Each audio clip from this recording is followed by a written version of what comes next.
Hello, everyone. Welcome to episode 2 of The Life I'm Lovin'. I am your host, Vincent, and here with me today is actually our star of the episode, the woman with the plan. This is our little, once again, I said it last episode. I'm gonna say it again. She's almost 28 years of people age. Scarlett, the dog. Good girl. Can you give me a little love? Speak? Yeah, there you go. There's my lady. So, this episode is actually going to be all about Scarlett. Now, I'm sure a few of you are wondering, heck, I sometimes wonder, while recording these bad boys, why a dog is my co-host. And it's a fairly simple answer, really. It's because she's simply divine. Scarlett has been by my side for the past 4 years of our lives together. She is a COVID doggy. We got her in May of 2020, and I need her by my side to get this done, and she needs me by her side to give her copious amounts of treats. So this episode is tailored to Scarlett, for Scarlett, about Scarlett. Scarlett was born, we assume, in February of 2020, right in the COVID era. We are assuming that she was born, I believe we are choosing February 23rd is what we're guessing. So every February 23rd, we give her a birthday, we give her treats and toys, and that is when we declare her another year older. Scarlett graced us with her presence in May of 2020. My wife's mother found Scarlett out in the desert. We found her hiding behind a board of wood, leaning up against a house, and initially, when we had gone out there, it was her and her brother. Her brother was more outgoing, going around, meeting everyone who had come to see them. And then there was Scarlett, who was under that board of wood against the house. She was in the middle, so she was more than arm's reach away on either side. So she definitely picked a good place to be hidden and to herself, and that was where she felt most safe. And so leading up to that moment, my wife had always wanted a dog. She had talked about it for years. It had always been something that, of course, I wanted to do, but just going into my new job, we had just gotten our old apartment. Having a dog just seemed like another item to add on my plate. I was working from home, which I hadn't worked from home ever in my life until COVID. So that was also new to me as well, that I needed to get acclimated to. Once we had gone out there to see her, I don't think I said much leading up to this moment, but my wife looked at me and she said, "Well, what do you want to do?" And immediately my first reaction was, well, we're not going to leave her here. Fast forward to today, she's a co-host of what's going to be a mighty fine podcast.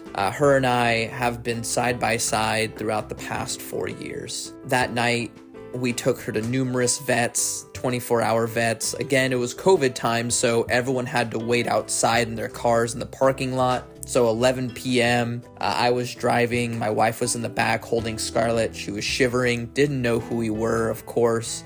Very scared, very nervous, very malnourished. We had waited at the vet's office for a good 2 hours. They weren't able to get to us at all. So we ended up just driving back home. It was a good maybe hour to an hour and a half drive back home. We got back to our apartment. My wife and I set up her bed on the floor. We didn't expect to get a dog, ladies and gentlemen. We didn't have any toys or a bed prepared. The goal was just to see what lied in front of us in terms of the opportunity.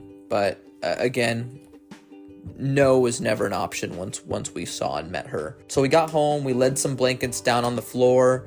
My wife and I laid on the couch. We slept on the couch. Before we went to bed, Scarlett was laying on her blankets, refusing to move. She would not move at all. We could see that she was nervous, she was scared. We were using her name a lot. We had already named her at that time.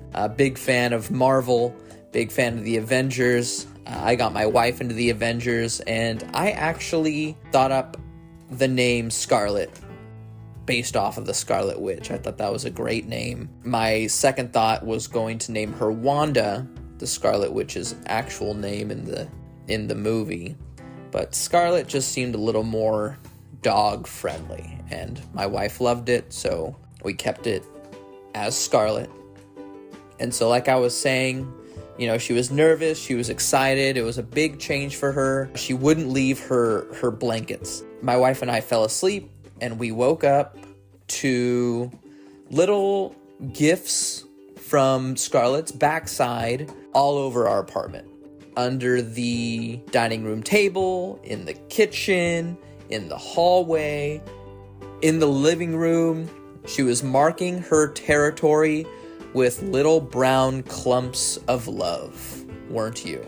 Since that day, her and I have been working at home together throughout the past 4 years. Crazy enough, she's not even employed with the company that I work for, but she still seems to get Employee of the Month every month for the past 4 years. Believe it or not, I'm not even a runner-up in that running, so that's really depressing, but at the same time, I'm still employed, so I guess I'm doing something right. Scarlett grew up to be stubborn, sassy, smart, aka the 3 S's. She's very empathetic towards us, my wife and I. When I'm working, I do have to talk a lot on the phone to various people around the country, and so when things get a little more heated in terms of the conversation, she can actually hear the tone of my voice change. And no matter where she's at, whether she's sleeping in the room or in my office or in the living room, she'll hear me, and I'll hear the pitter-patter of her little paws. And sometimes I won't hear them, so sometimes I'll just look down randomly. Scarlett will just be sitting there right next to me, looking up at me, and then as we're looking at each other, she'll put one of her paws on my thigh. In my mind, she's saying, "Hey, Dad, it's gonna be okay. Just take a couple deep breaths, and it'll be alright. I'm here for you." Now, what she might be saying is, "Shut up, Dad, I'm trying to sleep. Shut up, Dad, you're annoying me.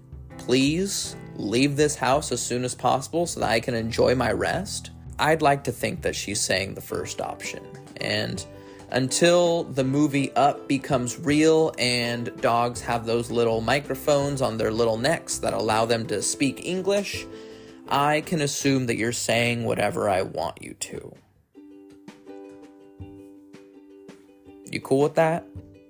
Thank you for your understanding. She's very loving amongst all that. Her and my wife and I are very close. She does not trust very easily. She does bark whenever someone knocks on the door or comes through that she doesn't know. She'll even bark at me if she's surprised if I come through the door. But she loves to cuddle. She loves to be next to us. She loves to be hugged, loves to have us get close to her, and we'll go forehead to forehead and just sit there and you know, scratch her little belly. And she loves it. She loves the attention.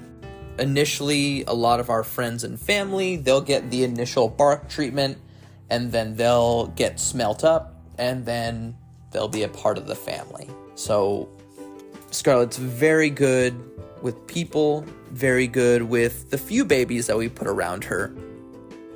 Hit and miss with other doggies, depends on the dog, of course. When we go on walks, it depends on the person. When it comes to strangers that she sees on walks, Men usually give her a little more of a trigger.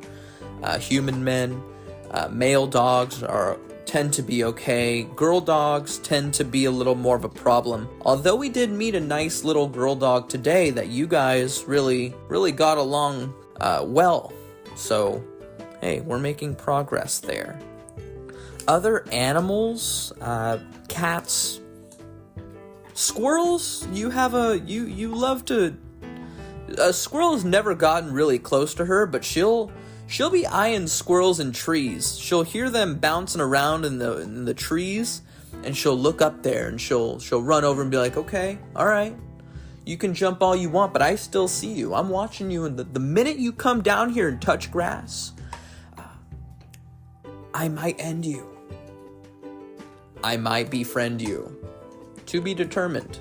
Ladies and gentlemen, maybe I'll have my phone on me so I can record that moment to see Scarlett and a squirrel interact for the first time. Stay tuned. Now, we've been talking about Scarlett, who she is, what she means to me, where she came from, who she has grown up to be.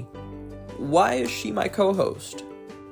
And that really is very simple for me to understand. I don't know if you guys are going to empathize with this. You might, but when it comes to dogs, animals in general, in this day and age, if you own an animal, I do notice that a lot of people who grew up in older generations tend to see animals differently than, someone my age or younger, in the sense that I do believe that all animals, to an extent, are emotional support animals. Whether they have that fancy vest on or not, whether you have any sort of doctor-diagnosed issue or not, which I do not have, there is not a day that goes by where I do not feel 1,000% better when Scarlett is around. If she was not around, there's levels to my happiness. I would still be happy, but I tend to think that it would be 1 to 2 notches lower if she simply was not in my space. Scarlett is one of the driving factors that makes me feel comfortable recording and talking in silence, because even right now, as I'm recording this, I've been looking at her probably 80 to 90% of the time, just watching her go, and she's gnawing on a peanut butter flavored bone. But she gives me that boost. Everything that I do and feel has a slight boost knowing Scarlett is with me, or that this is for Scarlett. That said, in terms of what she offers to the podcast, well, first of all, she offers a enhanced me. She brightens my day. She is just herself all the time, 100% Scarlett. And she motivates me to just kind of be myself, especially when recording, because, recording is... You know that you're getting into the public eye. You know people are going to hear this, and so you want to try and tailor what you're saying to the audience, but at the same time, you still need to be authentically yourself. And I do believe Scarlett does that for me. Now, what she offers to the podcast is background noise, little nibbles here and there. She offers little sounds and little barks here and there.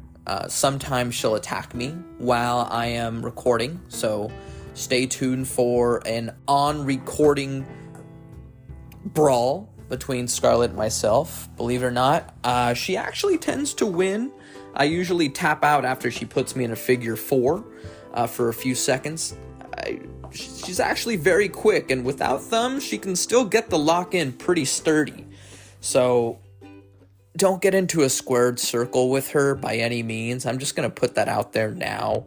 She's also my wife and I's first child, in the sense that I grew up with a lot of dogs, or a few dogs. I know my wife grew up with a few dogs, but we never really had one that was like her and I decided to get one ourselves. Usually it was, a parent, sibling, what have you. But she was the first one where it's like, it's my wife and I and Scarlett against the world.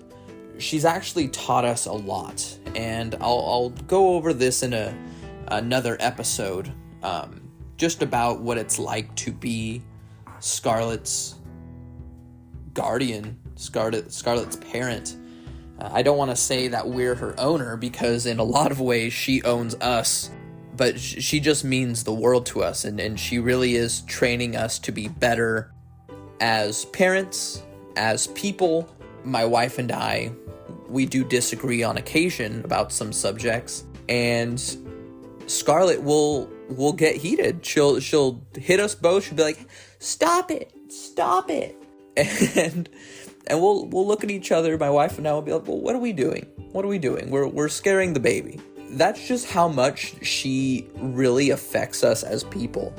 She really is training us to be better parents for her, better parents for pending children, TBD, and just life in general. And she's been so great on so many levels for us as human beings that it really blows my mind that probably an hour before we got to where Scarlett was, I did not see us having a dog anytime soon in that time frame. And it's crazy to me to think that within probably an hour of meeting her, I knew she was ours. It was crazy. It's just crazy how life works, how people, places, animals, objects, living things affect you so quickly, so very quickly. And like I said, I've been working at home majority of the time throughout the past 4 years. So Scarlett and I are pretty much attached. Sometimes I want her to go with her mother, and she wants to stay near me. So big pro, somewhat of a con. I get no space. She's still chewing on her toy. She didn't acknowledge that I was saying that towards her. Good for you. Good for her. She's very, she keeps her head pointed where she's focused on. Good for you. And so working from home, Scarlett and I have gotten very attached to each other to another point where I can't imagine myself recording with her in another room. Simply that. I feel like she needs to be here, and I'm going to be honest with you. When I started recording this episode and the previous episode, she was sleeping in the room, and I said, Scarlett, come here, and I reward her, or I tempt her, with some TREATS. Gotta spell it, because she knows the English language pretty well. I tempt her with some TREATS, and she'll come in, and I'll give her TREATS, and then I'll close the door, and I'll be like, all right, you're mine for the next 30 to 45, son. Deal with it. So that's just a very quick overview of Scarlett and what she means to me, what she means to our family, what she is going to bring to the podcast. And she signed a lifetime contract, so she can't even go anywhere anyway. Maybe if this podcast really, skyrockets, she might get offers elsewhere, but I have it. I have the contract. She put her paw on it, signed, sealed. I'm going to get it laminated so that it stays fresh. And sorry, Scarlett, but you're mine. So deal with it. You got something to say? There you go. She's great. She's fantastic. There you have a few details about my co-host, little Scarlett. She makes my heart melt. She's going to make your hearts melt. I can't wait for her to really show off her talents in the podcast. using her little barky barks. She's gonna be great.